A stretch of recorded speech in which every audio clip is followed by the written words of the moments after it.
जानी, हमने जान लिया। त्रिगुण फांस लिए डोले, 3 गुणों की फांसी लेकर के घूमती है। डोले मतलब घूमती है। 3 गुण, 3 गुण कौन सा है? तमोगुण, रजोगुण और सतोगुण। त्रिगुण फांस लिए डोले और बोले, भाई कब सुनोगे कथा है? अभी तो आने जाने वालों के कपड़े ही देख रहे हो। हाँ? ये कौन सी साड़ी पहन करके है ये? जब पीछे प्रोग्राम में आए थे तब भी यही पहन के आए थे। एक ही साड़ी है इसका। हाँ? बहुत कम समय है। जीवन जो है निकले जा रहा। जीवन हईल शेष ना भजीला ऋषिकेश। जीवन शेष होने को आया, किस क्षण शेष हो जाएगा कोई गारंटी नहीं, किसी को पता नहीं है। लेकिन जीवन में बाकी सारे कार्य तो कर लिए, जो नहीं करने थे वो सब कर लिया। निंदा करनी थी क्या? चुगली, बुराई, झूठ, बेईमानी, रिश्वतखोरी, किसी का हिस्सा दबा लेना, इसको करना था क्या? किया नहीं किया? थोड़ा या ज्यादा किया है ना? ये सब तो करना नहीं, इसके लिए थोड़ी आए थे। ये सब नहीं करना था, लेकिन ये सब तो किया ना। और ये करते करते क्या हो गया? ये करते करते जीवन हईला शेष। एक संत कह रहे जीवन हईला शेष, जीवन शेष होने को आ गया। किस क्षण? किस क्षण? यमुना के किनारे खड़े हुए छोटे से अंकुर के रूप में है। यमुना की कौन सी धारा आएगी और अंकुर को उखाड़ करके ले जाएगा। डरा नहीं रहे हम आपको, हमारा काम डराने का नहीं है। हाँ, लेकिन केवल आपको उत्साह देने के लिए, आपको सुख देने के लिए, आपको झूठ बोलना ये भी हमारा काम नहीं है। सत्य बात को बोले। आपको पसंद आए तो भाई ले लो, और नहीं पसंद आए तो हमारी बात हमारे पास वापस। जीवन हईला शेष ना भजीला ऋषिकेश। और नाम नहीं कहा, भगवान श्री कृष्ण के अनेकों अनेक नाम हैं। ध्यान से सुनो। जीवन जो है ये बहुत गंभीर विषय है, और जीवन में सत्संग उससे भी गंभीर विषय है, और कीर्तन उससे भी गंभीर विषय है। तो इसको क्या करना चाहिए? इसको गंभीरता से लेना चाहिए। तो ना भजीला ऋषिकेश। ऋषिकेश संस्कृत शब्द है। इस संस्कृत शब्द का अर्थ है वे भगवान जो इंद्रियों के स्वामी हैं। इंद्रियां किसकी हैं? आंख किसकी है? हमारे पास आंखें किसकी है? हमारी है ना? तो हम देख सकते हैं, नहीं देख सकते? अपनी आंखों से देख सकते हैं। देख सकते हैं ना? और पैर किसके हैं? हमारे। तो हमारे पैरों से हम खड़े हो सकते हैं, नहीं हो सकते हैं? जी। अब बुढ़ापा आने तक तो खड़े हो ही सकते हैं, हैं? खड़े हो सकते नहीं हो सकते हैं? और कान किसके हैं? ध्यान से उत्तर देना। देखो, ध्यान, कान किसके हैं? कान भी हमारे हैं। तो कानों से सुन सकते हैं, नहीं सुन सकते हैं? सुन सकते हैं। कौन कौन अपनी आंखों से देख सकते हैं? 1 2 3 4 बाकी नहीं देख पाते। कोई भी अपनी आंखों से नहीं देख सकता। आंखें होते हुए भी हम प्रकाश के ऊपर आश्रित है। प्रकाश है तो हम आंखों से देख सकते हैं। अगर आंखें हैं और प्रकाश नहीं है, तब कितनी भी आंखें होते हुए, 2 नहीं 4 आंखें होते हुए भी हम अपनी आंखों से देख नहीं सकते।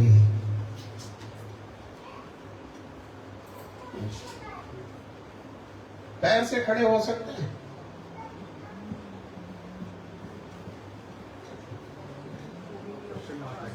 जब तक जमीन का आश्रय नहीं होगा तो पैरों से खड़े हो सकते हैं क्या? कोई कहे हमें जमीन के आश्रय की आवश्यकता नहीं, हम अपने पैरों से खड़े हो सकते हैं। खड़े हो, एक पैर उठा करके खड़े हो, दूसरा उठाना, उठाओ दूसरा उठेगा। अर्थात हमारी इंद्रियां स्वतंत्र नहीं है। हमारी ये जो इंद्रियां हैं ये आश्रित है। किसके ऊपर आश्रित है? अलग अलग देखेंगे तो आंखें प्रकाश देखने के लिए प्रकाश के ऊपर आश्रित है, कान सुनने के लिए हवा के ऊपर आश्रित है, पैर खड़े होने के लिए, चलने के लिए, बैठने के लिए पृथ्वी के आश्रित हैं, नाक सांस लेने के लिए आकाश के आश्रित है। अलग अलग देखेंगे तो अलग अलग, लेकिन ये जो सब कुछ सृष्टि है इसके स्वामी कौन है? स्वयं भगवान। हाँ, भगवान पूरा बोलो। भगवान कहने से तो बड़ा ऋषिकेश अभी डंडा बच जाएगा भगवान कहने से। तो ये कहेगा ये भगवान, वो कहेगा वो भगवान, वो कहेगा मैं भगवान, वो कहेगा तू भगवान, वो कहेगा बुढ़ा भगवान, वो कहेगा कलयुग में बुढ़े भी भगवान हो जाते हैं, बुढ़े भी भगवान आ गए। हमने भगवान देखे जिनकी दाढ़ी नहीं, मूछ नहीं, किशोर अवस्था के आगे बढ़ते ही नहीं। लेकिन कलयुग, बाहर कलयुग की कैसी महिमा है, दाढ़ी भी है, मूछ भी है और सफेद भी है, और फिर भी कौन है वो? फिर भी वो कलयुग के भगवान है ना। भगवान एक है, 2 नहीं है। भगवान कितने हैं? एक।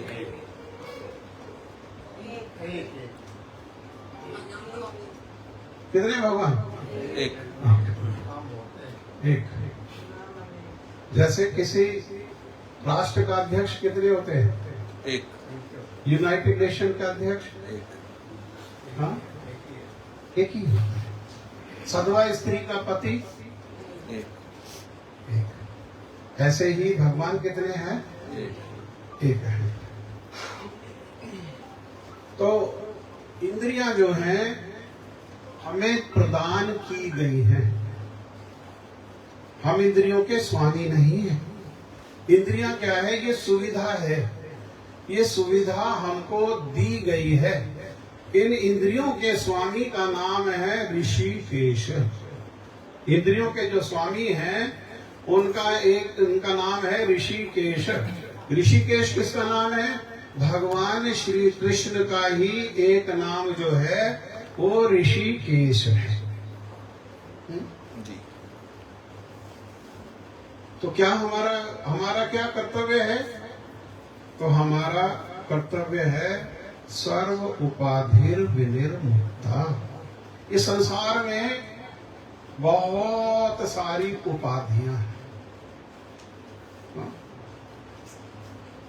मैं इंजीनियर हूं, मैं डॉक्टर हूं, मैं चार्टर्ड अकाउंटेंट हूं, मैं दादा हूं, मैं स्वामी हूं, मैं RWO के प्रेसिडेंट हूं, मैं ये हूं, मैं ये हूं, मैं वो हूं, मैं ऐसा हूं, मैं वैसा हूं, मैं नेता हूं, मैं पुलिस हूं, मैं गुर्जर हूं, मैं पंजाबी हूं।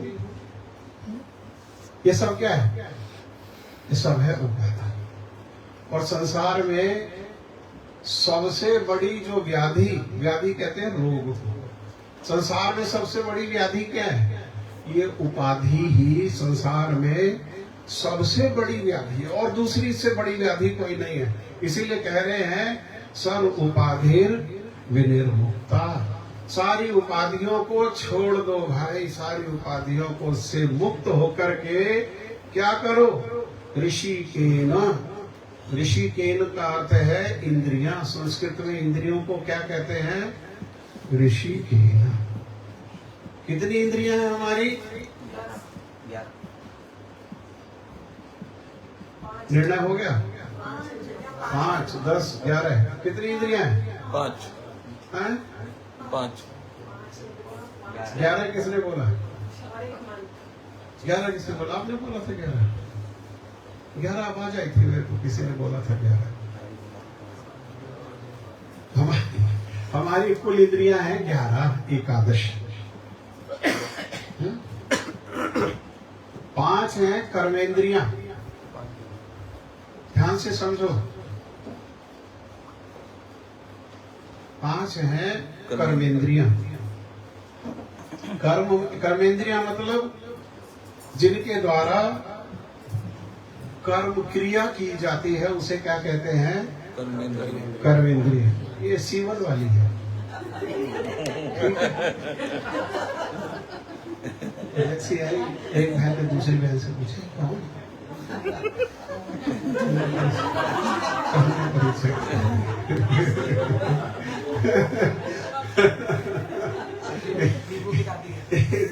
एक स्थान पर हम सत्संग में गए, तो वहां एक वो थे साधु, वो उनकी भाषा पंजाबी थी, और उन्होंने एक भजन गाया, बड़ा सुंदर भजन था, और वो पंजाबी में कह रहे थे कि मेरा मन अड़िया करदा नहीं जपदा कृष्ण मुरारी नू। पंजाबी किसी को समझ आती है, 2-4 लोगों को छोड़ करके, बाकी तो वैश्य समाज है। दिल्ली में सबको हाँ आती है ना दिल्ली में। तो कह रहे मेरा मन अड़िया करदा नहीं जपदा कृष्ण मुरारी, मैं कई बार समझाया तू छड़ दे नंबरदारी। तो संत कह रहे थे कि मेरा मन जो है वो बहुत बाधा देता है, बहुत परेशान करता है। बाकी सब तो करता है, बाकी कुछ भी कर लेगा, लेकिन भगवान का भजन नहीं करेगा।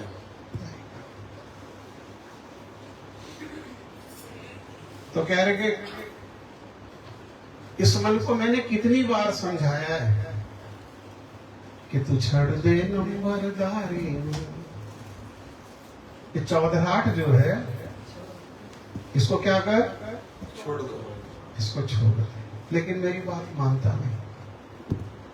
क्या करता है, जिथे होवे कथा वार्ता उथे पैर न पांदा। जहां भगवान की कथा वार्ता हो वहां जाने को तैयार नहीं है। श्रीमद् भागवत में पद्म पुराण से भागवत जी की महिमा को गाया गया प्रारंभ में, और उसमें धुंधकारी की कथा को कहा गया। धुंधकारी जो है वो भूत बन गया, और भूत बन करके अब भूत को भागवत सुनाना, संसार में किसी को भागवत सुनाना आसान है, लेकिन भूत को भागवत सुनाना सबसे कठिन। क्यों? क्योंकि जहां भगवान की कथा होती है वहां भूत ठहर नहीं सकता। इसीलिए उसका उपाय करने के लिए 7 गांठों वाली बांस को उल्टा गाड़ा गया, और वो 7 गांठों वाले बांस में उसको भूत को घुसा दिया गया, ताकि वो भागना भी चाहे कहीं पर तो वो बांस से छोड़, 7 गांठे कैसे निकल के भागेगा, है ना। ऐसे ही संसार में बहुत सारे लोगों का जो स्वभाव है भूतों का होता है, वो कथा में नहीं बैठ सकते। आ भी जाएंगे ना तो कथा हो रही है तो हलवाई के पास चक्कर लगा दिया, फिर आगे अभी खत्म नहीं हुई, फिर चले गए पार्किंग में चक्कर लगाए। हाँ, ये कौन है ना? ये धुंधकारी है। ये कौन है? ये धुंधकारी है। जिथे होवे कथा वार्ता उथे पैर न पांदा, वहां पैर नहीं रखता। मेरा मन कैसा है? जहां कथा वार्ता होती है वहां पैर नहीं रखता। अभी हमने कथा शुरू नहीं की, अभी संसार की बात हो रही है क्या? नहीं, कथा सुननी बाकी है अभी आपको।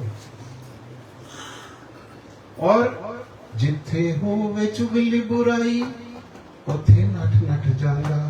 नठ नठ मतलब भाग भाग करके। जहां चुगली बुराई होती है वहां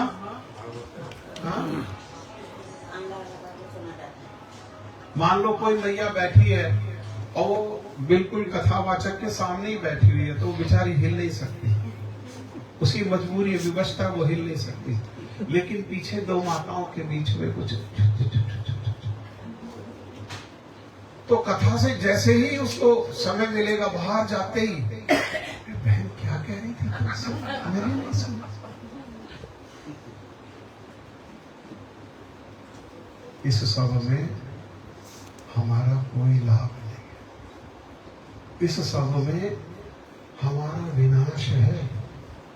विनाश को छोड़ो, अपना लाभ इकट्ठा करो, अपनी संपत्ति इकट्ठा करो। साधु इसीलिए आते हैं घर में, चेताने के लिए कि अपनी संपत्ति को इकट्ठा करो, संपत्ति को इकट्ठा करो, संपत्ति को इकट्ठा करो। तो हम कह सकते हैं भाई इसमें कौन सी नई बात है? ये तो माँ बाप हमें बचपन से सिखा रहे हैं, पढ़ोगे लिखोगे बनोगे नवाब, है ना? संसार के लोग भी कह रहे हैं, और इतने सेमिनार्स भी हो रहे हैं, इतने कॉन्फ्रेंसेस भी हो रहे हैं, कैसे पैसे संपत्ति इकट्ठा करो। तो आप भी कह रहे हो संपत्ति इकट्ठा करो। नहीं, संसार में और साधु में ये भेद है। साधु कौन सी संपत्ति इकट्ठा करने के लिए कहेगा? जब शरीर छूटने के बाद सगे संबंधी कहेंगे राम नाम, पूछेंगे वो जो मरा पड़ा है, तुझे पता है राम नाम इकट्ठा किया या नहीं किया? गोविंद नाम कुछ है पल्ले? गोपाल नाम, क्योंकि जहां जा रहे हो वहां ये संसार का 2000 का नोट और 500 के नोट वाली संपत्ति, वहां कौन सी संपत्ति चलती है? नाम की वहां राम नाम की संपत्ति। साधु इसी संपत्ति को एकत्र कराने के लिए हमारे घर में आ जाते हैं।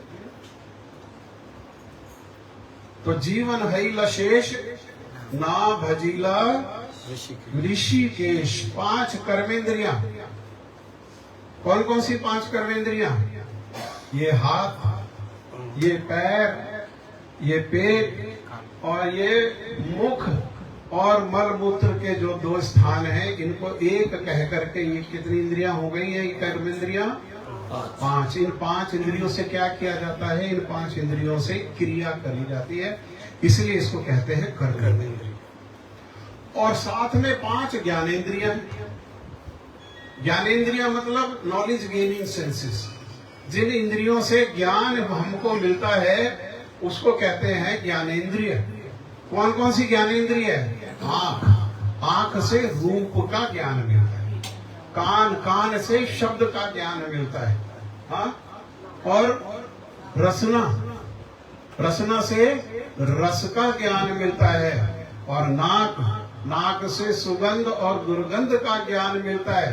त्वचा, त्वचा से स्पर्श का ज्ञान मिलता है। ये 5 जो है ये ज्ञानेंद्रियां हैं।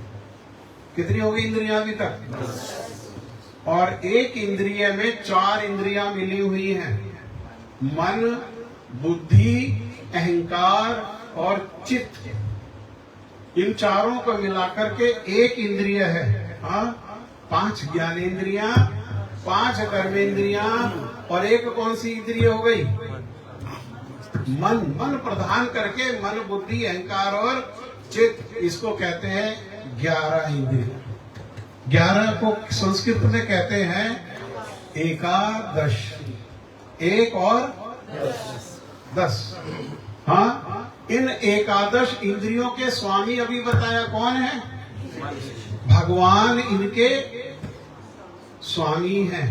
अर्थात एकादश इंद्रियों के स्वामी भगवान ऋषिकेश की सेवा में लगाने को एकादशी कहते हैं। समझे? एकादशी कल एकादशी कल है कल क्या है? एकादशी। कल एकादशी। 5 कर्मेंद्रियां, 5 ज्ञानेंद्रियां, मन बुद्धि अहंकार चित्त एक, ये 11 को कहते हैं एकादश। एकादश इंद्रियों के स्वामी की सेवा में लगाने को ही क्या कहते हैं? एकादशी। तो एकादशी का क्या अर्थ हुआ? कल जो एकादशी है उसका अर्थ क्या हुआ? अर्थात संसार से सब इंद्रियों को थोड़ा सिकोड़ करके। कैसे? भगवत गीता में भगवान श्री कृष्ण ने उदाहरण देते हुए कहा, जैसे कछुआ। आ जाओ स्वागत है। आइए स्वागत।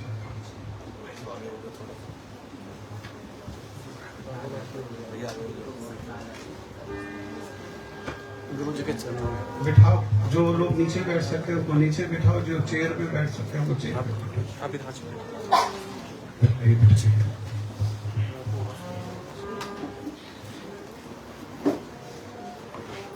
प्रेम से कहो हरे कृष्ण हरे कृष्ण हरे कृष्ण हरे कृष्ण कृष्ण कृष्ण कृष्ण कृष्ण हरे हरे हरे हरे हरे राम हरे राम हरे राम हरे राम राम राम हरे हरे। आगे नहीं, साथ साथ। आप तो आगे भागे। हरे कृष्ण हरे कृष्ण। जिसको मुख दिया है वो भगवान का नाम जरूर लेगा। अभी बताया जीवा का एक ही काम है। हरे कृष्ण हरे कृष्ण हरे कृष्ण हरे कृष्ण कृष्ण कृष्ण कृष्ण कृष्ण हरे हरे हरे हरे हरे राम हरे राम हरे राम हरे राम राम राम राम राम हरे हरे। हरे हरे। आप सभी का बहुत बहुत स्वागत है। जो समय से आए उनका भी स्वागत है, जो थोड़ा देर से आए उनका भी स्वागत है, जो अभी आएंगे उनका भी स्वागत है। नहीं,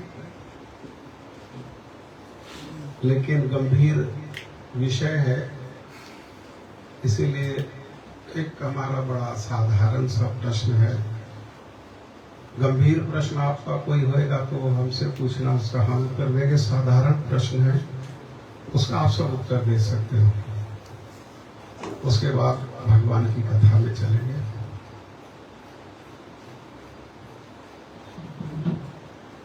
मान लो हमारे पास मैटनी शो की जो 3 बजे से प्रारंभ होता है 6 बजे तक, उसकी टिकट है हमारे पास। तो कितने बजे पहुंचना धर्म? 3 से 6 का शो देखने के लिए कितने बजे पहुंच जाना चाहिए? हैं? कितने बजे?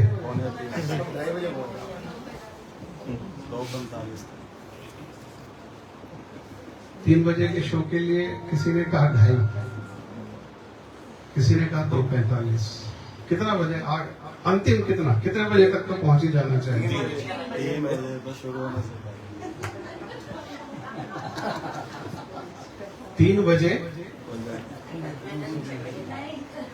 कितने लोगों का निर्णय है कि 4 बजे पहुंचना ठीक है?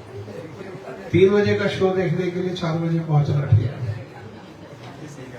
अच्छा, अर्थात आप सबका यही मानना है कि 3 बजे के पहले तो पहुंचना ही पहुंचना। मेरा दूसरा बड़ा मासूम सा प्रश्न है कि गर्ग साहब अपने घर का गृह प्रवेश के लिए सत्संग में अगर 4 बजे बुलाएं तो कितने बजे पहुंचना धर्म है?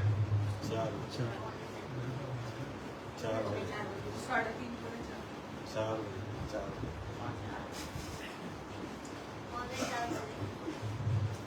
सभी का निर्णय इसी प्रकार से है?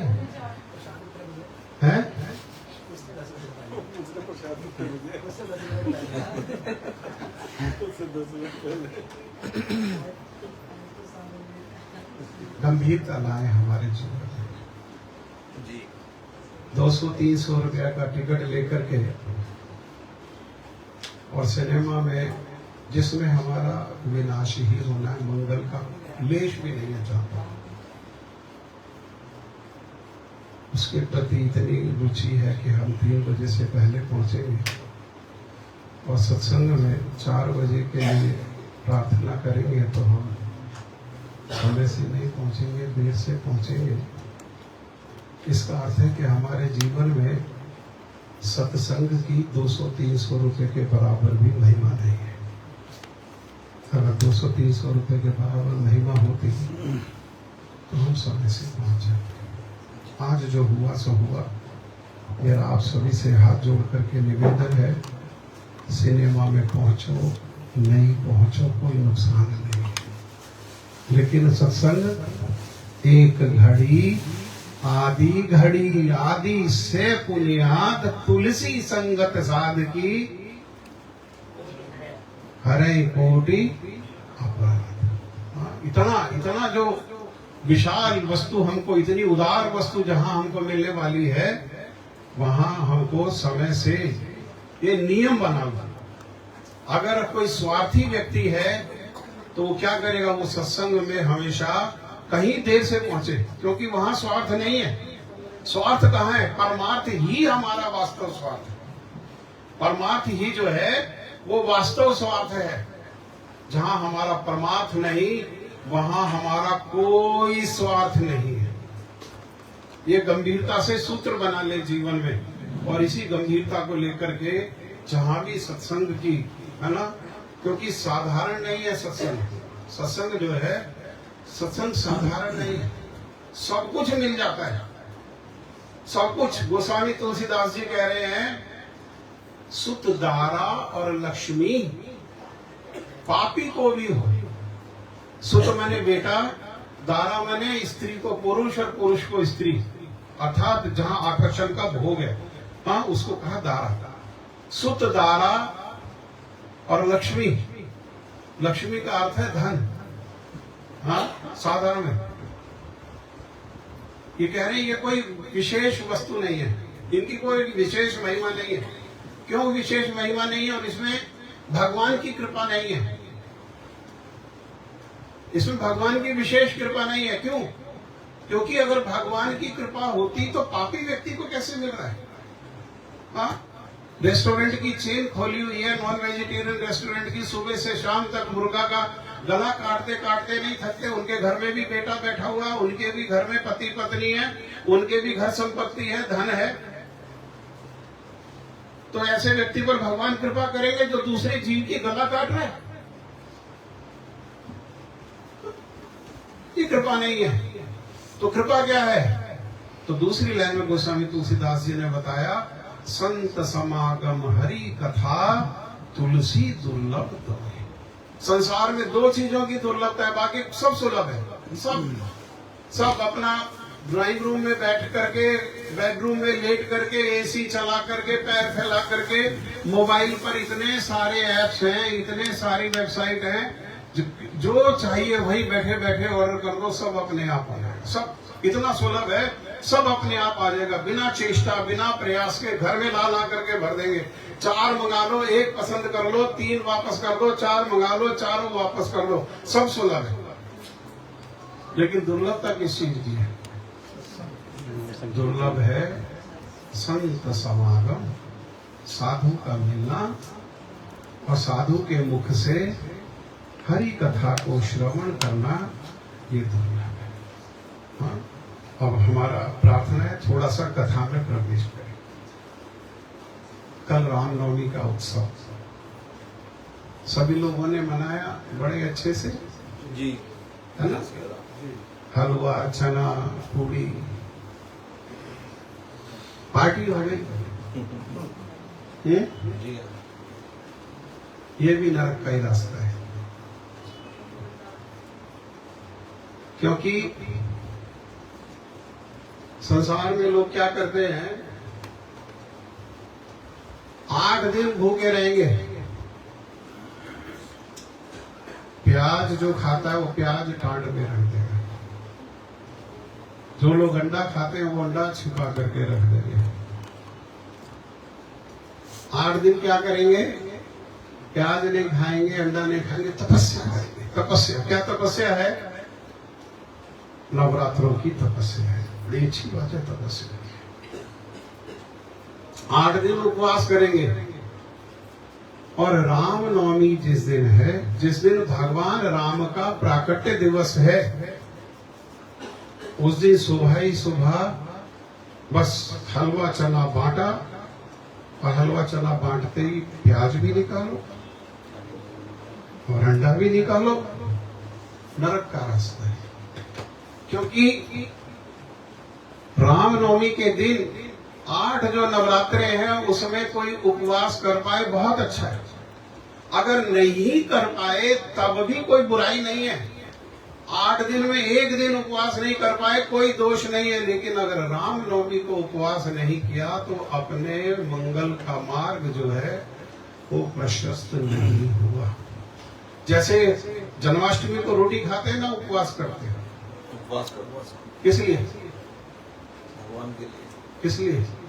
भगवान श्री कृष्ण का जन्म जन्मोत्सव, भगवान श्री राम का जन्मोत्सव है।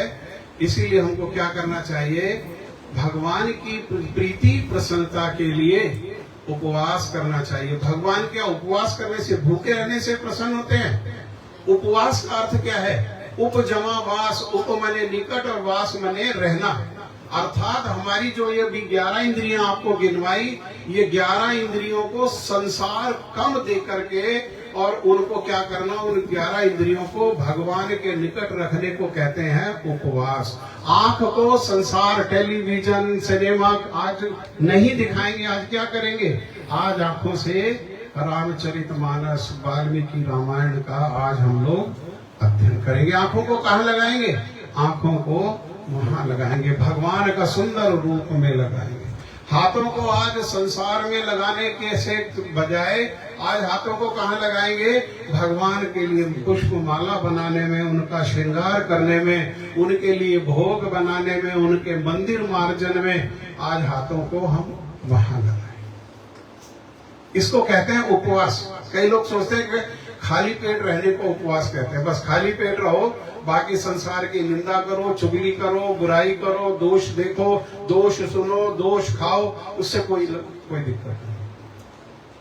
रामनवमी का जो दिन है वो बहुत महत्वपूर्ण दिन है। क्यों? क्योंकि उस दिन वो साधारण दिन नहीं है। उस दिन भय प्रकट कृपाला, दीन दयाला, कौशल्या हितकारी। भय प्रकट कृपाला, कृपा करके वो प्रकट हो गए। वही प्रभु कृपा करके क्या किया उन्होंने? वो प्रकट हो गए। भय प्रकट कृपाला।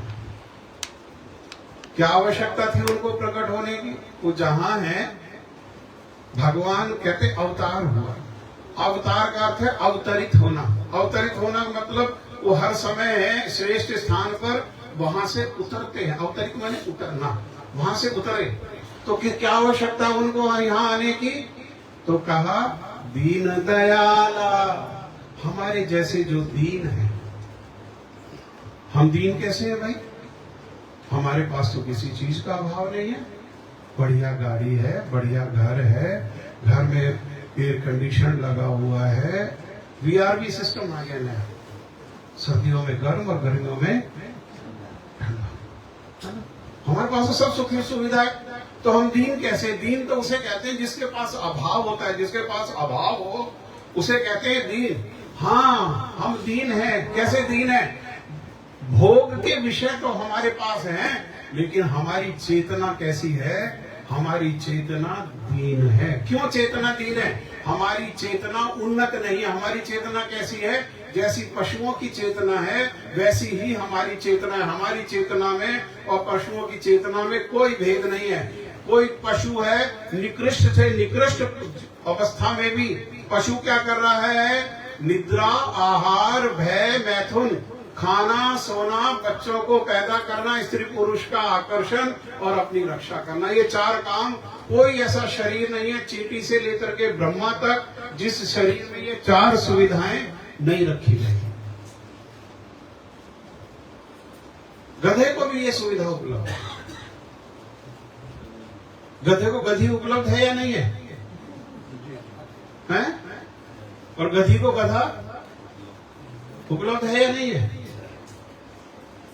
वो भी गधी के पीछे लगा रहता है, गधी दुलत्ती मारती है, उसमें उसका खोपड़ा खुल जाता है। यहां भी डांट खाते खाते खाते खाते आदमी पीछे लगा रहता है। क्या भेद है? खाना वहां भी उपलब्ध है, यहां भी उपलब्ध है। बल्कि गधे को बुद्धि ज्यादा है, वो खाने वाली चीज खाता है, नहीं खाने वाली चीज नहीं खाता है। जिनकी चेतना केवल इन्हीं 4 कामों में लगी हुई है, उनकी चेतना को क्या कहा? उनकी चेतना को ही कहा है। उनकी चेतना कैसी है? वो दीन चेतना है। तो ऐसे दीन चेतना वालों पर दया करने के उद्देश्य से दीन दयाला, ऐसे दीन जो चेतना वाले जो लोग हैं उन पर दया करने के उद्देश्य से भय प्रकट कृपाला, भगवान जो है वो प्रकट हुए, कृपा करते।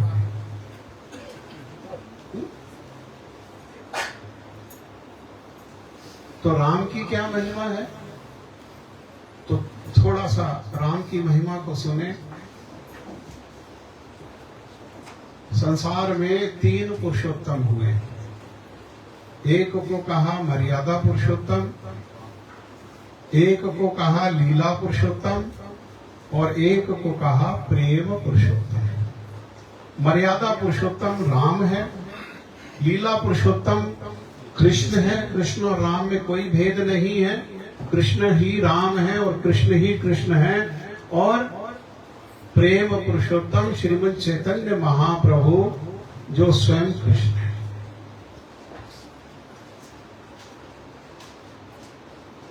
तो मर्यादा को सिखाने के लिए, संसार में मर्यादा को सिखाने के लिए भगवान राम रूप में प्रकट हुए। तो कौन सी मर्यादा को सिखा रहे हैं? संसार में अनेकों अनेक जो संबंध है, सब संबंधों की मर्यादा है। अमर्यादित नहीं है कोई भी संबंध। हर संबंध की क्या है? वो मर्यादा है। तो अपने आचरण से भगवान सिखा रहे हैं कि पिता और पुत्र के संबंध की कैसी मर्यादा है। पिता ने मुख से नहीं बोला, लेकिन पिता की इच्छा को जान करके 14 वर्ष के लिए वो वनवास चले गए। ये मर्यादा है पिता और पुत्र के संबंध की। भाई भाई के संबंध की मर्यादा है। केकई ने कहा, मिलने के लिए गए, पिताजी को आशीर्वाद लेने के लिए केकई के भवन में माता पिता के आशीर्वाद लेने को गए, क्योंकि राजा बनना है, राज्य अभिषेक होना है। देखा कि पिताजी तो को भवन में, वहां केकई के महल में, और वस्त्र उनका छित विचित है और मूर्छित होकर के पड़े हुए हैं। बड़ा आश्चर्य हुआ प्रभु राम को, मैया ये ऐसा क्यों पड़े हुए हैं? कह रहे कुछ नहीं, मैंने तो बस इतना कहा इनको कि राजा जो है राम नहीं, राजा भरत को बनो। मैं तो केवल इतना ही कहा। इतना सुनते ही जो है इनकी ये अवस्था हो गई। कहने लगे, इसमें ये अवस्था होने की क्या आवश्यकता है? अगर मैं राजा बनता तो संसार के लोग मुझे देख करके बोलते कि देखो राजा राम जा रहे हैं। अरे अगर भरत राजा बनेगा तो सारे संसार के लोग बोलेंगे कि देखो राजा भरत के बड़े भाई राम जा रहे हैं। भाई भाई के संबंध की मर्यादा। क्षण में, एक क्षण में सुना और सुनते ही सब भरत के लिए त्याग दिया, सब दे दिया भरत को, सब। अरे भरत को राजा बनो, इसमें मूर्छित होने की क्या बात है? ऐसे अनेकों अनेक स्वामी की और सेवक के संबंध की कैसी मर्यादा है। हाँ, हनुमान जी गए लंका में 400 योजन समुद्र कूद करके, और वहां से सीता जी को मिल करके आए और सीता जी से कहा कि मैं आपसे, मेरी भेंट हुई है तो कुछ मेरे को ऐसा गहना दे दो, कुछ निशानी दे दो कि मैं प्रभु राम को दूं, तो उनको विश्वास हो जाए कि मैं वास्तव में आपसे मिलकर के आया। और वो वहां से ले आए, उनका गहना ले आए, गहना ला करके राम के हाथ में दिया। तो राम जो है, जो सीता हरण के जो पहले जो उनसे वार्तालाप हुआ उसमें खो गए हो, और खो करके बड़ा विस्मय से उसको देखने लगे। हनुमान जी ने सोचा कि मेरे प्रभु को भरोसा नहीं हुआ कि मैं वास्तव में सीता जी से मिलके आया हूँ। कहने लगे प्रभु आपको भरोसा नहीं ना कि मैं मैया सीता से मिलके आया हूँ। राम ने हनुमान जी की ओर देखा और कहा संसार में उससे बड़ा दुर्भाग्यशाली कोई नहीं होगा जिसे हनुमान तुम्हारे ऊपर भरोसा नहीं। स्वामी की और सेवक की मर्यादा है, राजा की और प्रजा की मर्यादा, और पति की और पत्नी की मर्यादा। और मर्यादाओं को पालन करते करते करते एक जगह आकर के मर्यादा में फंस गए। धोबी ने धोबन से कह दिया कि मैं राजा राम नहीं। जो जार पुरुष गई हुई स्त्री, घर गई हुई स्त्री को फिर से स्वीकार कर लूंगा।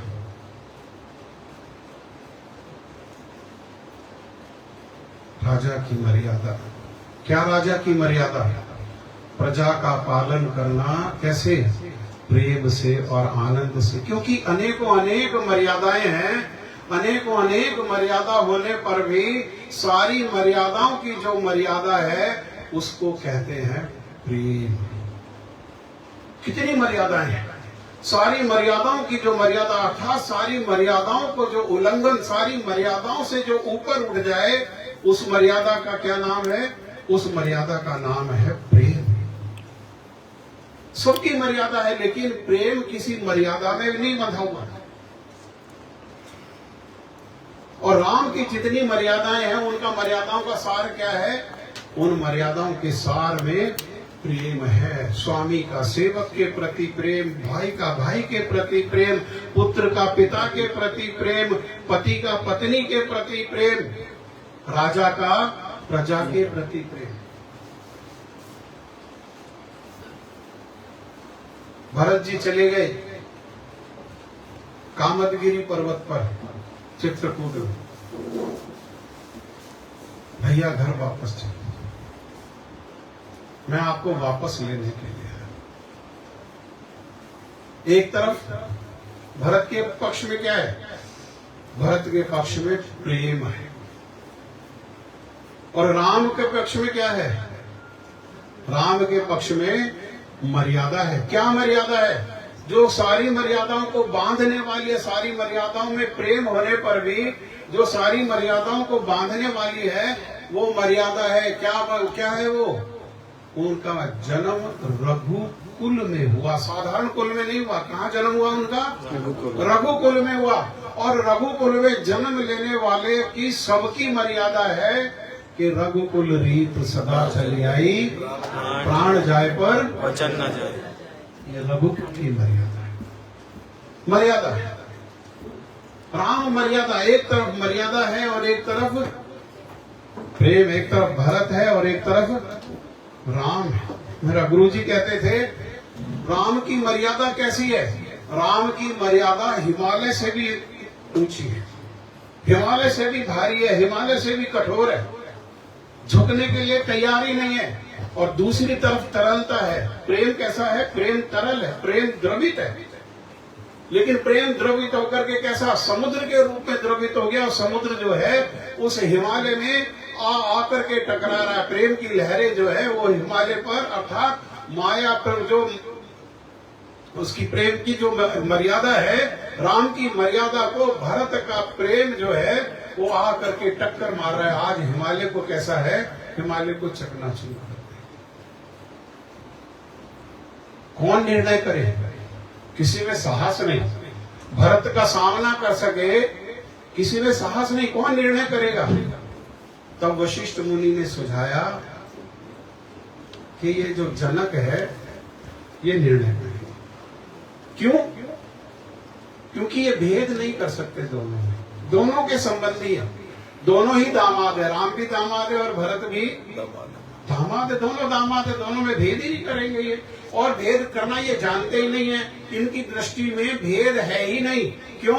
क्योंकि ये जनक जो है ये वैदेही हैं। वैदेही को मतलब जिनको अपने देह का भी भान नहीं है। एक चरण आग में रखा हुआ है, उस आग से भी कोई शरीर को ताप नहीं, और एक चरण जो है स्त्री की जंघा में रखा हुआ है, उससे भी कोई विकार नहीं। ना आग में रखे हुए चरण से विकार है, और ना दूसरे स्थान पर जो है वहां रखने से भी कोई विकार है। इतना विदेही है, देह का सुधि नहीं है, देह से कोई लेना देना ही नहीं है, ये निर्णय करेंगे। और जब निर्णय करने की घड़ी आई तो जनक जी ने कह दिया, कल हम ये बात को सुना रहे थे राम कथा में, कल रामनवमी को जनक जी ने कह दिया कि जीत भरत की हो गई, भरत जीत गया, मर्यादा हार गई और प्रेम की विजय हो गई। मर्यादा टिकी नहीं सकती, लेकिन क्यों? क्योंकि प्रेम की कोई मर्यादा नहीं है। लेकिन प्रेम की, ध्यान से सुने अब इस बात को, ये बात नहीं सुनने को मिलेगी संसार में। प्रेम की कोई मर्यादा नहीं होते हुए भी प्रेम की एक मर्यादा है। क्या मर्यादा है प्रेम की? मर्यादा है प्रेम की कि जो हमारे प्रेम के विषय हैं, जिन्हों हमारे प्रेमी हैं, जिनको हम प्रेम करते हैं, उनका सुख किसमें है, वही कार्य करना, ये प्रेम करने की मर्यादा है। उसका अपने मन से नहीं, अपने मन से अगर कार्य कर रहे हैं तो हम उसके लिए नहीं कार्य कर रहे। किसके लिए कार्य कर रहे हैं? अपने भोग के लिए कार्य कर रहे हैं। ये प्रेम की मर्यादा है। इसलिए भरत राम से पूछ ले कि राम की प्रसन्नता किसमें। अगर राम की प्रसन्नता अयोध्या में लौटना है तो भरत की कर्तव्य क्या है? उनको अयोध्या लेकर के जाना। और अगर राम की प्रसन्नता वन में रहना है तो भरत का क्या कर्तव्य है? राम को वन में छोड़ करके लौट जाना। मर्यादाओं का सार क्या है? सारी मर्यादाओं का सार है प्रेम। और आज धोबी ने कह दिया, धोबी की बात गुप्तचर के माध्यम से प्रभु राम तक पहुंच गई। राम ने गुप्तचरों से कहा कि अयोध्या में थोड़ा जाकर के देखो कि लोगों का क्या विचार है इस बात पर। तो गुप्तचरों ने जाकर के देखा, जो विश्वसनीय गुप्तचर हैं उन्होंने स्थान स्थान पर जाकर के देखा और कहा, प्रभु अयोध्या वासी में अधिकतर लोगों का इसी प्रकार का विचार है कि जार पुरुष, जार माने पराया, पराये पुरुष के घर गई हुई जो स्त्री है वो गृहणीय नहीं। राम ने, राजा राम ने रानी सीता का त्याग कर दिया। लक्ष्मण जी के माध्यम से वाल्मीकि जी के आश्रम के बाहर उनको छुड़वा दिया। और थोड़े समय बाद, आइए बैठे, और थोड़े समय के बाद फिर विचार किया गुरु वशिष्ठ के सामने जाकर के कि गुरु जी हमारी यज्ञ करने की इच्छा है, यज्ञ करना चाहते हैं। तो गुरु जी ने कहा, बहुत सुंदर विचार है, यज्ञ करना चाहिए। बाद में बैठो बैठो बैठो बैठो, बैठ पाओगे नीचे टेंट के साथ?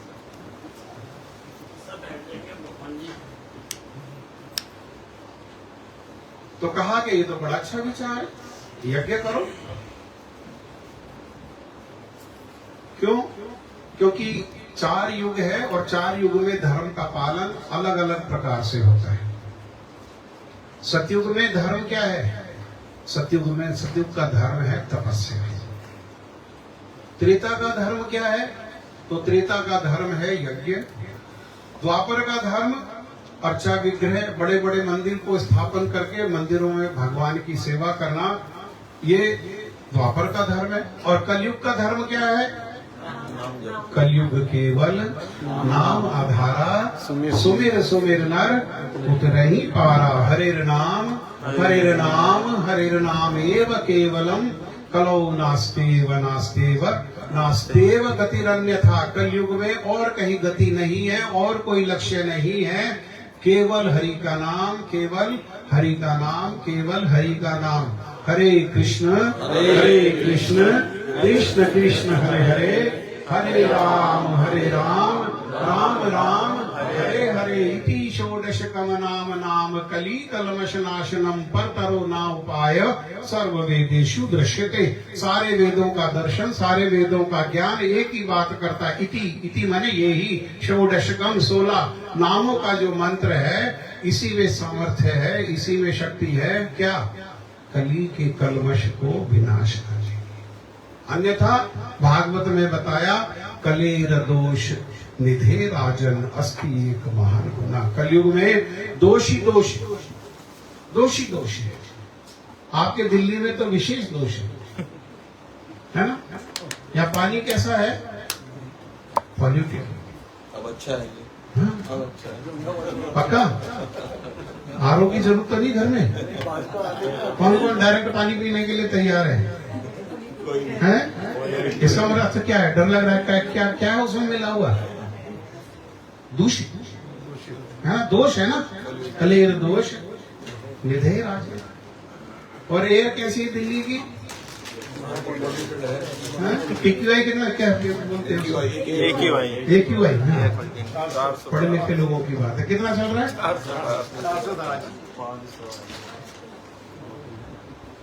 और दिल्ली के लोगों के माइंड कैसे हैं? पॉल्यूटेड है।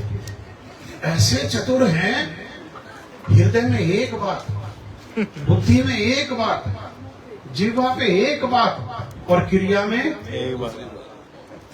वाह, दिल्ली के आदमी से पार पाना बड़ा मुश्किल, बहुत मुश्किल है। हाँ। दिल्ली के लोगों ने संसारी बात, कथा से एक संसारी बात, दिल्ली के लोगों ने बीजेपी नाक रगड़ के मर गई, लेकिन जब तक वोट नहीं दिया, जब तक बीजेपी ने ये नहीं कह दिया कि जो फ्री मिल रहा है ये तो फ्री मिलेगा ही, 2500 रुपए और देंगे, जब तक वोट दिल्ली के लोगों ने दिया ही।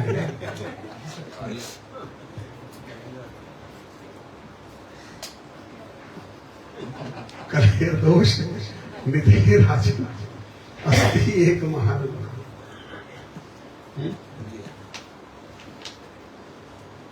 हरे भगवान का नाम। तो कहा यज्ञ करेंगे, भगवान राम ने कहा यज्ञ करेंगे, तो वशिष्ठ जी ने कहा यज्ञ करो, लेकिन यज्ञ नहीं कर सकते तुम। क्यों नहीं कर सकते तुम? क्योंकि तुम आधे हो, आधा अंग तुम्हारा जो है बाएं अंग, उसको तो तुमने जंगल में भेज दिया, उसको तो वन में भेज दिया, तो यज्ञ कैसे करोगे? तो उन्होंने कहा कोई उपाय? पहले हाँ उपाय है। क्षत्रिय राजा कई शादियां करते हैं। तुम्हारे पिताजी ने भी 360 विवाह किया वाल्मीकि रामायण के अनुसार। 360वीं पत्नी केकई थी, अंतिम पत्नी, सबसे छोटी पत्नी जो है वो केकई थी। वाल्मीकि रामायण में ऐसा लिखा हुआ है। तुम्हारे पिताजी ने भी अनेकों विवाह किए, तो तुम एक और विवाह कर लो, पत्नी आ जाएगी। पहली तो चली गई, उसको तुमने भेज दिया। कहने लगे ये संभव नहीं है। क्यों संभव नहीं है? क्योंकि जब विदा करा के लाए सीता जी को जनकपुर से, और पहली बार जब सीता जी का मुख देखा, तो मुख दिखाई दी उन्होंने, भगवान राम ने मुख दिखाई में भेंट दी, और भेंट स्वरूप सीता जी को कहा कि सीता, मैं तुम्हारा प्रथम मुख दर्शन में तुम्हें भेंट देता हूँ, और भेंट में एक वचन देता हूँ। क्या वचन देता हूँ? कि क्षत्रिय राजा एक से अधिक विवाह करते हैं, अनेक विवाह करते हैं, लेकिन मैं दशरथ नंदन राम तुम्हें वचन देता हूँ कि मैं जीवन पर्यंत एक पत्नी व्रत को निर्वाह करूंगा। एक पत्नी, तुम्हारे को छोड़ करके और किसी के साथ विवाह नहीं होगा। और वचन दे दिया, और रघुकुल रीत सदा चली आई, राम जाई पर वचन न जाई। वचन नहीं जा सकता है। इसलिए ये संभव नहीं कि दूसरा विवाह करें। और कोई मार्ग है? तो गुरु जी ने कहा एक और मार्ग है। दूसरा मार्ग क्या है? तो कहने लगे कि भाई अपने बाएं अंग में सोने की जो है वो सीता जी को बनवाओ और सोने की सीता जी को बिठा करके उनको प्राण प्रतिष्ठित करके, सीता जी का प्राण प्रतिष्ठित उसमें करके और उनको बाएं में बिठा करके और यज्ञ करो। उन्होंने इस बात को स्वीकार कर लिया और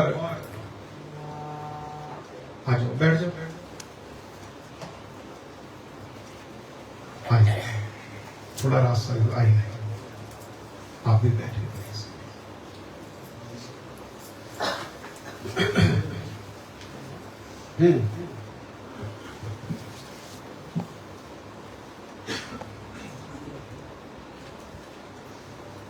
ये ले लो, भगवान को अर्पित करो, बस।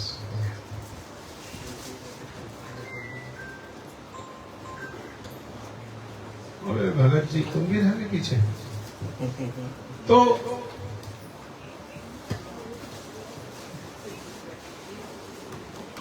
सीता जी को बिठाया बाएं अंग में और फिर यज्ञ किए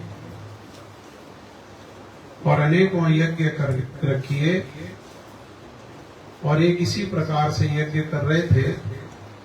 सीता जी बाएं अंग में बैठी है सोने के मूर्ति के रूप में और उसी समय वहां वाल्मीकि जी के दो शिष्य आ गए। वाल्मीकि जी के दो शिष्यों का नाम है, एक का नाम है लव और एक का नाम है कुश। लव और कुश राम की ही संतान है, राम और सीता के बच्चे हैं, लेकिन राम नहीं जानते कि ये मेरे पुत्र हैं और ये बच्चे नहीं जानते कि राम हमारे पिता हैं। वो ये भी नहीं जानते सीता हमारी माता है, क्योंकि अयोध्या में, अवध में और जनकपुर में वो सीता है, लेकिन वन में कौन है? सीता नहीं, वन देवी है। वहां वाल्मीकि आश्रम में क्या कह करके पुकारते हैं उनको? वन देवी। सीता के नाम से कोई नहीं पुकारता। हाँ? दोनों आ गए और दोनों ने आकर के गुरु जी ने, वाल्मीकि जी ने जो उनके गुरु हैं, उन्होंने रामलीला की उनको शिक्षा दी और रामलीला की शिक्षा देकर के कहा कि रामलीला का प्रचार प्रसार करो। अब राम का सारे संसार में प्रचार प्रसार करो। और वो सारे संसार में जाकर के प्रचार प्रसार करते हैं और यहाँ आकर भी, इधर देखो भाई, ध्यान से सुनो।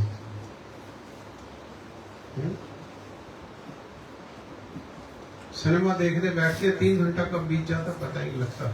खत्म होने पर भी कुर्सी बड़े मुश्किल से छोड़ते हैं कि और नहीं चल सकती आधा घंटा। और कथा है कि हम 50 बार कह चुके, मन ही नहीं लग रहा। सार खत्म हो जाता है कथा का।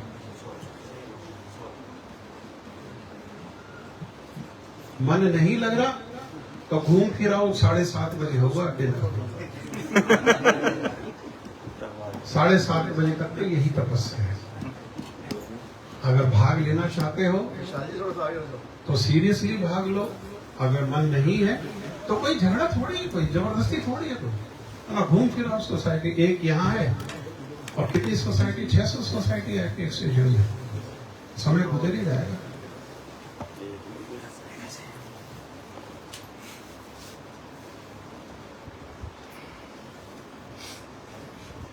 आए और उन्होंने लव कुश ने आकर के राम के सामने रामलीला कहना प्रारंभ कर दिया। और रामलीला को सुनाते सुनाते सुनाते जैसे ही सीता जी का प्रसंग आया, तो सीता जी का प्रसंग आते ही अयोध्यावासी फूट फूट करके रोने लगे। माताएं जो बैठी हुई है, विशेष 3 माताएं, वो फूट फूट करके रोने लगी। भाई रोने लगे, सब रोने लगे। राम नहीं रोते। कहाँ? राजा है, सबके सामने नहीं रोते। यज्ञ हो जाता है तो सीता जी की जो मूर्ति है उसको अपने कमरा में ले जाते हैं और रात भर सीता जी की पूजा करते हैं और सीता जी के सामने फूट फूट करके रोते हैं, लेकिन संसार के सामने रोते नहीं। सारी अयोध्या रोती है, लेकिन राम कब रोते हैं? जब सब सो जाते हैं तो राम जो है रात को उन्हीं सीता जी की पूजा करते हैं और उनके सामने फूट फूट करके रोते हैं।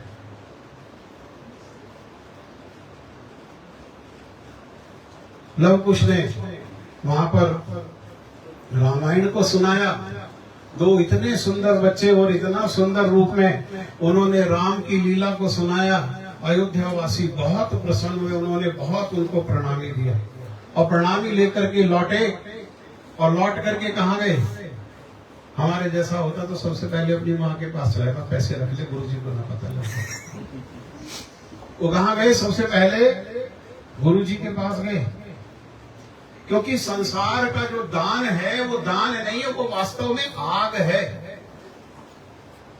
संसार जो पैसा देता है वो पैसा नहीं, वो दिखने में पैसा है, लेकिन वो आग है। कैसे आग है?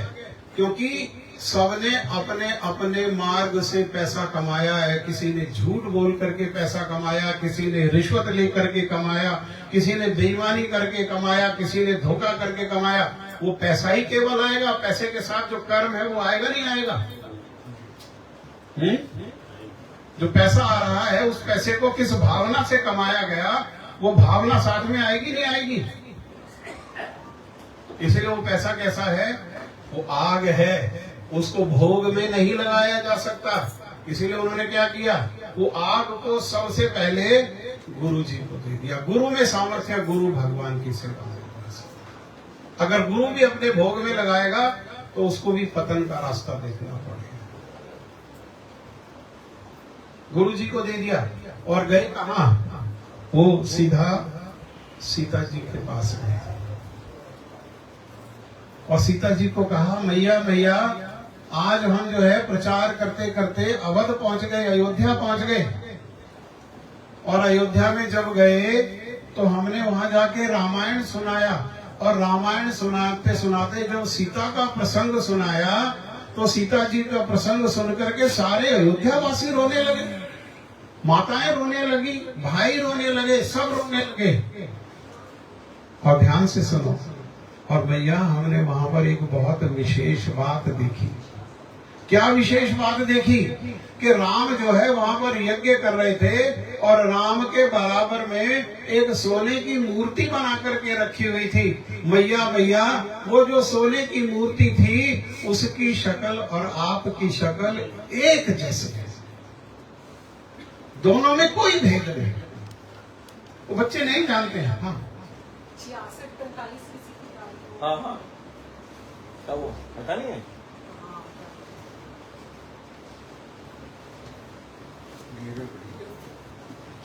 प्रेम से कहो हरे कृष्ण हरे कृष्ण कृष्ण कृष्ण कृष्ण हरे हरे हरे हरे हरे राम हरे राम हरे राम हरे राम राम राम राम राम हरे हरे हरे हरे। अच्छा, जो बोले हैं वो थोड़ा एक बारी फिर बोलना थोड़ा जोर से, और जो नहीं बोले हैं उनसे मेरी प्रार्थना है कि वो बोल करके देखें। अगर बोलने में कोई नुकसान होगा ना, कोई मतलब मान लो 5-7 लाख रुपए का नुकसान हो गया बोलने से, तो मैं पूरा करके जाऊंगा उसको, है ना? फायदा आपका, लाभ आपका और नुकसान हमारा। तो ऐसा कार्य तो कर लेना चाहिए ना जिसमें नुकसान होने की नुकसान की गारंटी हो और लाभ अपना हो। ऐसे काम करने में कोई दोष है? बोलो हरे कृष्ण हरे कृष्ण हरे कृष्ण हरे कृष्ण कृष्ण कृष्ण कृष्ण कृष्ण हरे हरे हरे हरे हरे राम हरे राम हरे राम हरे राम राम राम राम राम हरे हरे हरे हरे। जिनको आनंद आया वो एक बार फिर बोलो हरे कृष्ण हरे कृष्ण हरे कृष्ण हरे कृष्ण कृष्ण कृष्ण कृष्ण कृष्ण हरे हरे हरे हरे राम हरे राम हरे राम हरे राम राम राम राम राम हरे हरे। हरे हरे। आपके बैठने की कुछ व्यवस्था करो।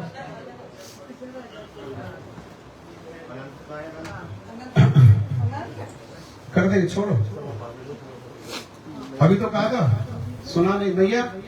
ए भैया, क्या कहा था? मैं कई बार समझाया, उछड़ दे नंबरदारी।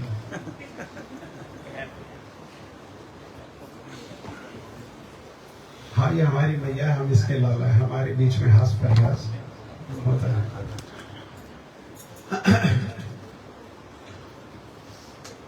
हो गया?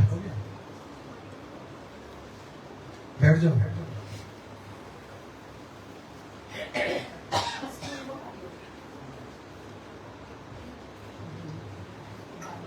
तो उन्होंने कहा कि मैया मैया, रामलीला सुनकर के सारे अयोध्या वासी जोर जोर से क्रंदन करने लगे, विलाप करने लगे, लेकिन राम के बराबर में जो सोने की मूर्ति थी, उनका चेहरा और आपके चेहरे में कोई भेद नहीं। उसका चेहरा बिल्कुल आपके जैसा। हाँ? सीता ने उसी समय कहा, ध्यान से सुन, बहुत सारे संशय मिल जाएंगे, शब्दों को सुनना ध्यान से।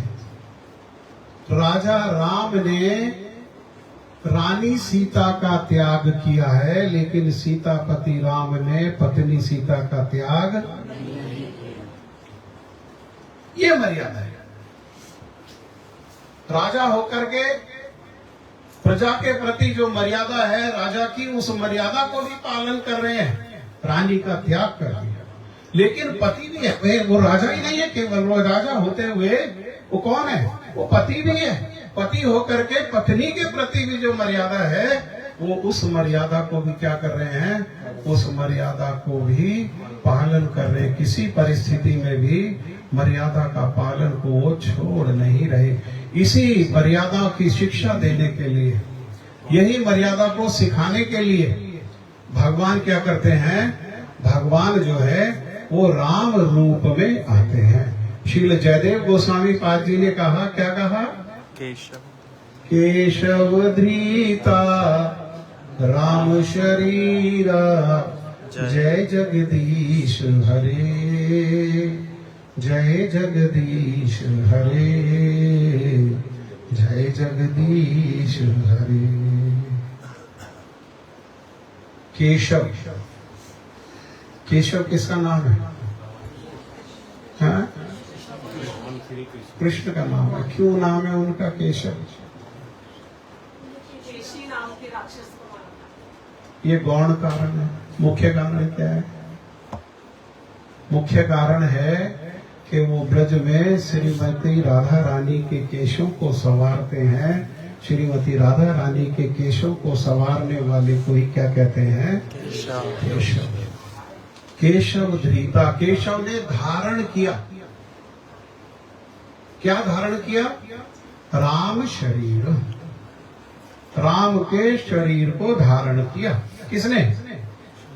केशव ने। अर्थात राम रूप में कौन है? मूल में राम के मूल कौन है? राम स्वतंत्र रूप में भगवान, राम भगवान। लेकिन राम जो है वो स्वतंत्र रूप में भगवान नहीं है। उनके भी जो मूल है, वो मूल कौन है? वो कृष्ण है। कृष्ण ही राम बनकर के, दशावतार को हम सुनेंगे तो कृष्ण ही जो है वो राम के रूप में आते हैं। अभी आप एक कीर्तन सुनो। क्या वो आज गृह प्रवेश है, गड़बड़ हो गया ना, इको कम किया। आज गृह प्रवेश है और हमारे गुरु जी ने सिखाया कि मंगल कोई भी अवसर हो, जन्मोत्सव हो, विवाह की वार्षिक जो है सालगिरह होती है वो हो, या किसी बालक का जन्म हुआ हो, या कोई विवाह होने वाला हो, तो उस समय क्या करना चाहिए? उस मंगल कार्य के लिए मंगल गीत कीर्तन करना चाहिए। ठीक है? और वो मंगल गीत जो है वो श्रील जयदेव गोस्वामी पाद जी ने रचना करी है। संस्कृत भाषा में वो मंगल गीत है, सहज और सरल है, समझ में आएगा। अगर समझ में भी नहीं आए, चलो मान लो समझ में भी नहीं आए, तब भी जो कह पाए वो कह जरूर देना। ठीक है ना? गूगल पे देखो, गूगल पे अगर आप अपना फोन में निकालोगे तो मंगल गीत आ जाएगा। क्योंकि एक ग्रुप के सब मेंबर नहीं है, अगर एक ग्रुप के मेंबर होते तो हाँ क्या करना है इसका? ये वाला अच्छा, ये इस वाले के ऊपर होगा।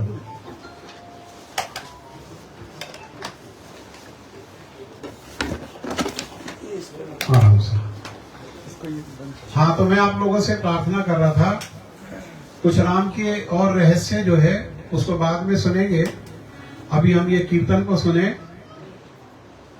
क्योंकि मान लो हमें इसका अर्थ नहीं पता, तब भी क्या करना चाहिए? तब भी इसको बोल देना चाहिए। बोलने से लाभ होगा या नहीं होगा? होगा। कैसे?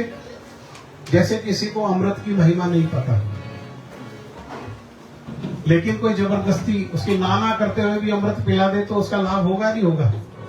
छोटे बच्चे को दवाई की महिमा नहीं पता होती है ना, लेकिन माँ कैसे करती है? एक पैर में नीचे रख करके, एक पैर ऊपर से दबा करके, और उसके हाथ पकड़ के, नाक बंद करके चम्मच उसके मुंह में दे देती है, तो वो दवाई जाके लाभ करती है नहीं करती है बच्चे को? बच्चा तो नहीं जानता उसकी महिमा, है ना, लेकिन फिर भी दवाई में जो है वो लाभ देती है। ऐसे ही ये कीर्तन है, ये कीर्तन को जो बोलेगा, क्योंकि इस कीर्तन में श्रीमती राधा रानी की महिमा है, और श्रीमती राधा रानी की महिमा को सुनकर ही कृष्ण प्रसन्न होते हैं, भगवान प्रसन्न होते हैं। भगवान को प्रसन्न करने का ये सहज सरल उपाय है। ठीक है, ये बोलेंगे, थोड़ा थोड़ा बोलेंगे ताकि बात पीछे दोहराने में आसानी होगी। नहीं तो आपको मिला, गूगल में मिला किसी को? शुद्ध कमला कुछ मंडल व्रत कुंडल है, कलित ललित बनवार, है ना? मंगल गीतम लेंगे, सबसे ऊपर जो आएगा वही है। ठीक है, करो भाई।